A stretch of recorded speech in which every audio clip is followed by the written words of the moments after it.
Can I make a prayer? Hi, Nakuleka America. Pastor, ochukubye omugongo. Can I make a prayer? Ochukubye omugongo. Bano Nakuleka America. No, Nakuleka yo. Go ahead. Banange. Can I?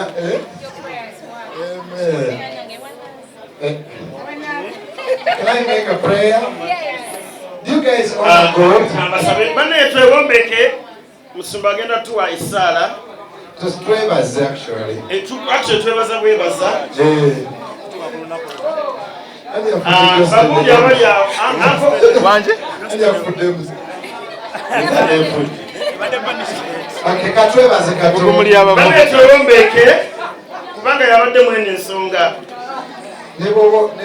Nebo kutembiya umuza mukatini.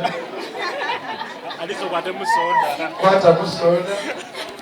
In the honor of our special gift, you a gift to this nation.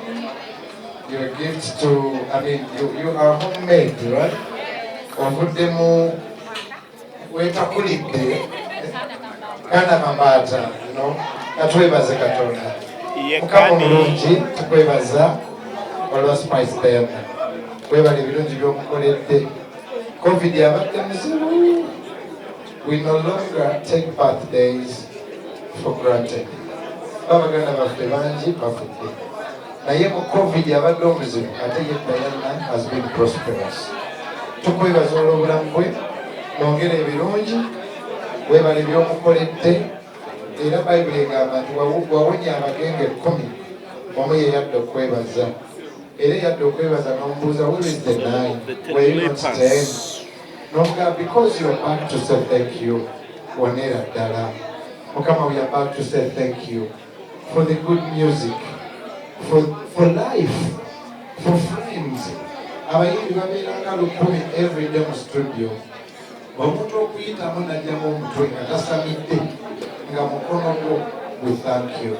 Tukusaba emyaka emirala mingi nga Diana is prosperous. What is Manager Roger for being good and genuine? Tukweyanziza ekigambo ky'omwana ono na buli abadde ku birthday ya Diana agibeereko ng'aweza emyaka 5, that you give us more life, Lord. Tukwebaza era tusabira ne industry ya Uganda yonna, Dala art industry.